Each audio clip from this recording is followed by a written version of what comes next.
No, is the answer. No.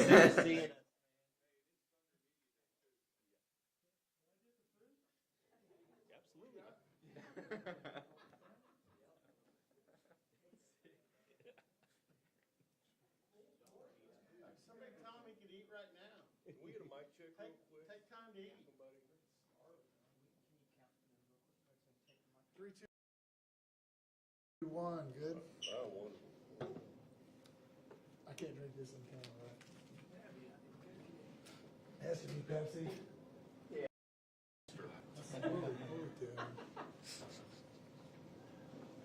Let's go ahead and start with questions today, please.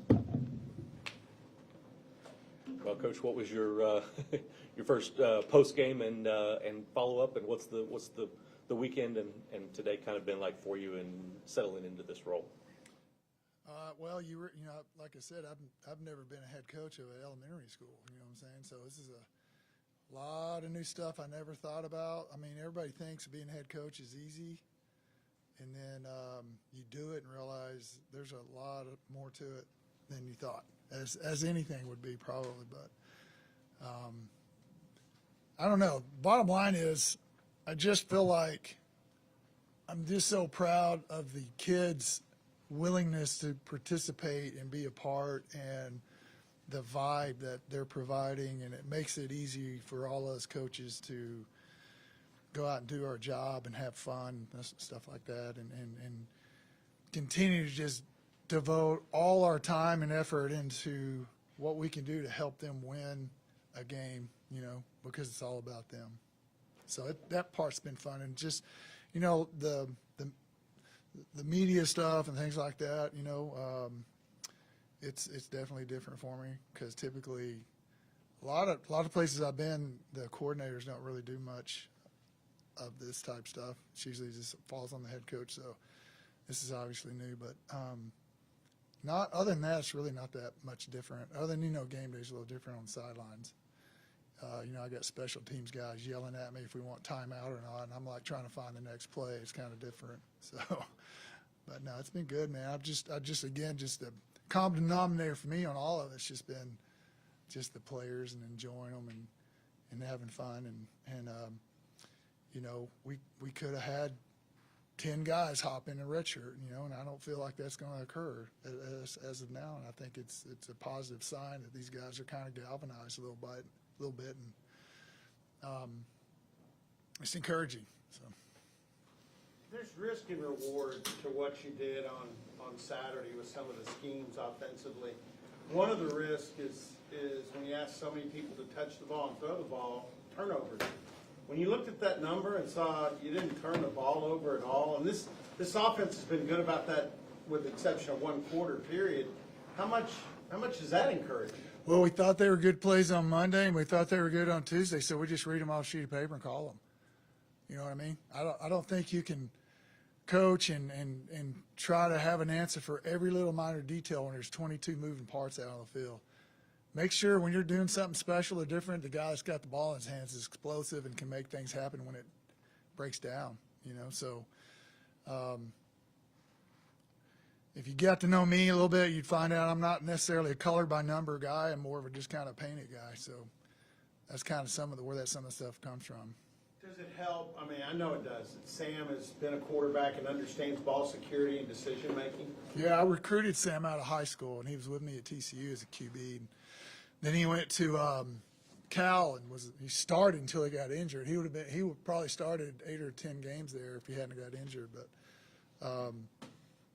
when you say Wildcat, it's really not correct. He's not a Wildcat guy. He's a quarterback playing receiver. So that's a great pet to have, so to speak. You know what I'm saying? So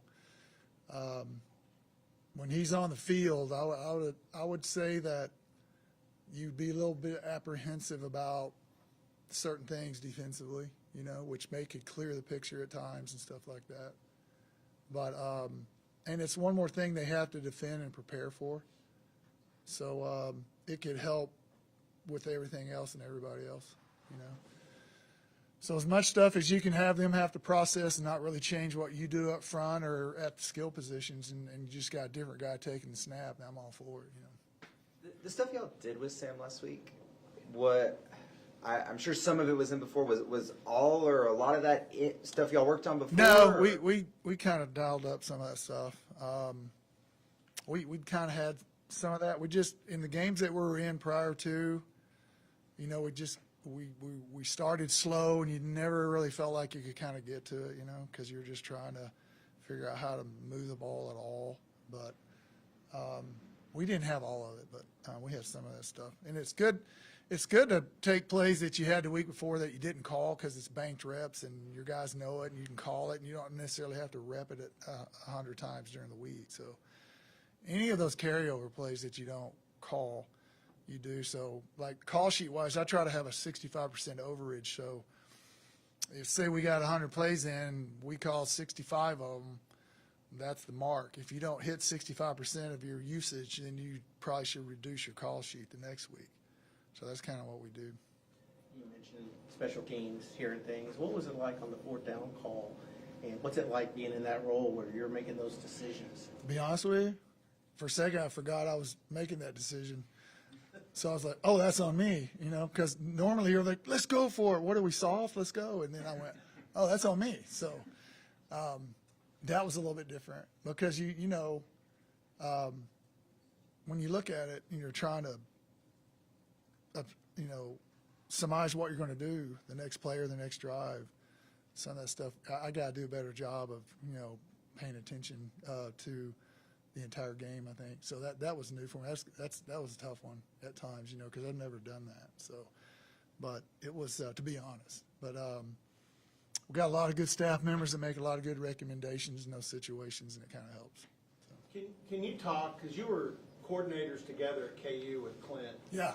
I've known him a long time too. Can you talk about what Clint Bowen's going to bring in that role? Man, he's just such a great guy, and I think he's a player's coach. I think the players feel like he cares, and I think the players feel like he's in it to get the best out of them, and he's just such a good person and highly intelligent guy. And I think he was the coordinator at Kansas for 12 years, you know, so he's got a lot of experience. I think his MO is going to be carry over what we've done and, you know, plug in the things that we feel like fit based on the opponent and just mesh with the staff from here moving forward. But, I mean, I don't know. For me, I'm so comfortable with him because I know him. And he's a back-end guy, a coverage, secondary safety, corners guy, and that makes me feel good too. So he just kind of fit the profile for what we were kind of looking for immediately. And I think that he'll have that room. They'll all be galvanized here pretty soon. I mean, I feel like he's going to do a good job. On the back end in particular, that's one area where you guys struggled on Saturday. Yeah, I mean, I don't know. I can't tell you the actual statistics of it, but I think a lot of people struggle with things on the back end because there's so much schematics now back there because people try to disguise everything. I mean, what you see pre is not what happens 75% of the time. So I think at times those guys get tangled up a little bit with the schemes and stuff. So not to say that, you know, we weren't doing a good job in that area before, but I just feel good about him handling it because for me, like when he was on my side of the ball, identifying coverages, hey, is that cover two? No, it's actually bracket, you know, and for an offensive guy, you think it's one thing, but it's really not, and he could explain it. How do you attack it? The switch route here, you know, whatever. He's a great source of information on coverages and stuff like that. So just really got to know him and just tons of knowledge and just a good guy. And he'll get all those guys on the same page and get the Pistons firing in the right direction. Because he was, Eric, because he was on your side of the ball, though, up until this I taught week. him how to draw plays the other way because defense, they draw it upside down to me.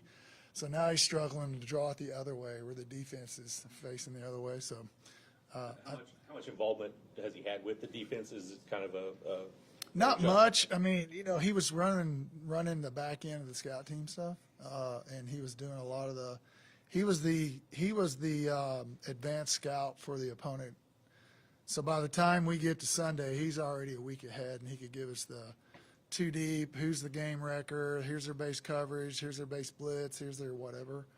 He was that guy, and he transferred all his knowledge to our language, what we ID coverages and fronts to, real easy.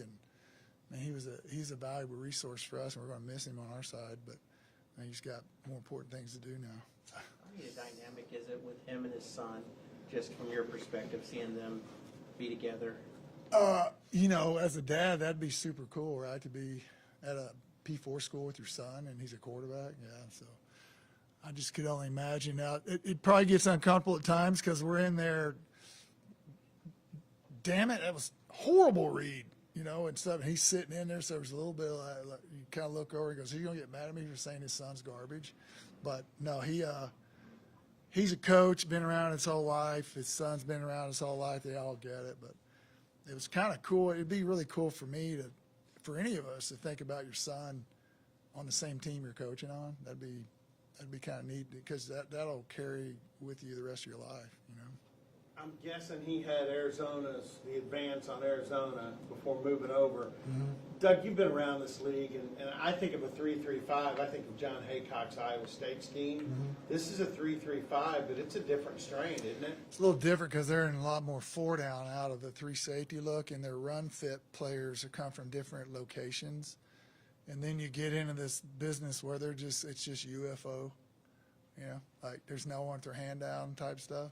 So they do a good job of obviously creating some anxiety as to who's coming and who's not.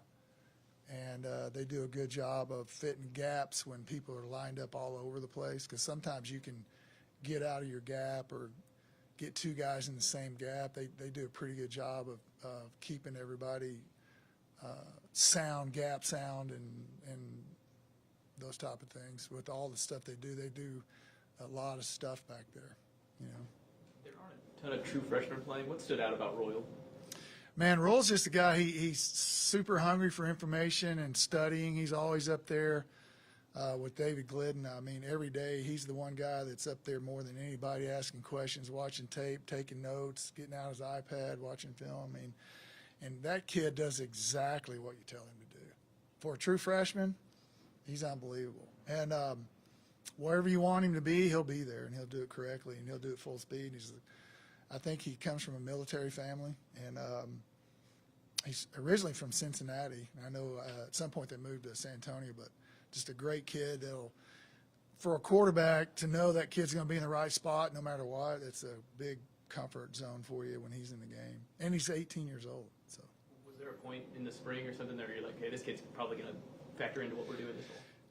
Not really. I think he kind of earned it through camp more so than spring. Because in the spring, I think he was just trying to figure out how to survive, because it is a lot different.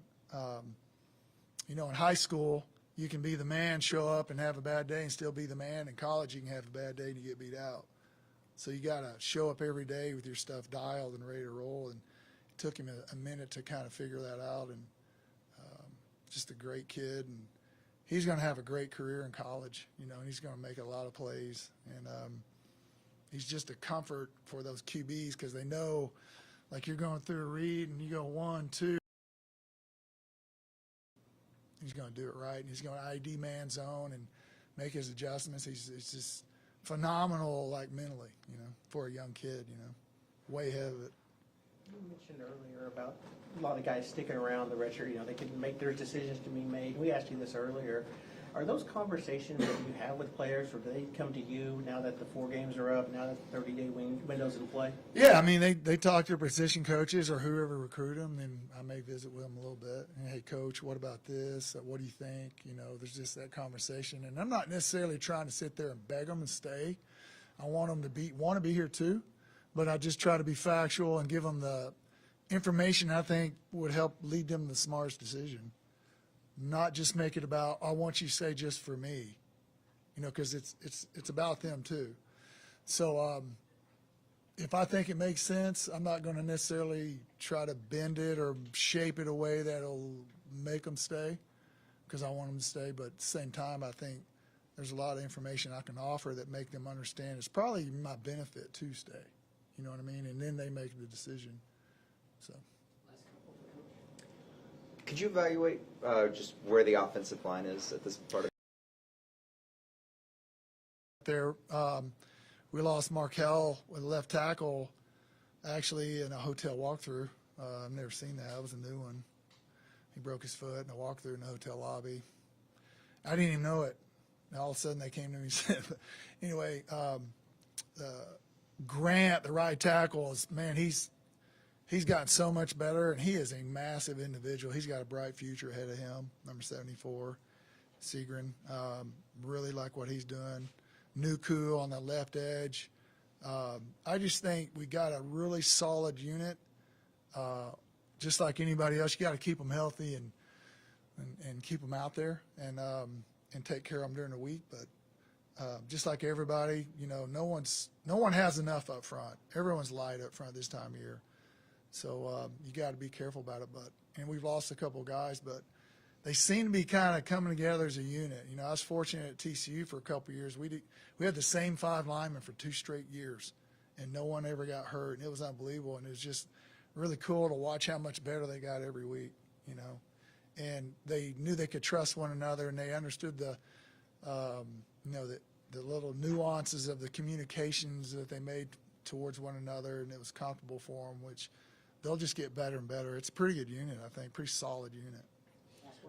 With Grant in particular, you mentioned him. I mean, he's the guy that was tight end a couple of years ago. Yeah, he was a walk-on tight end at Nebraska and just kind of grew into a guy. And then, you know, talking to one of their assistants at Nebraska when he was in the portal, and they said we didn't particularly want to lose him.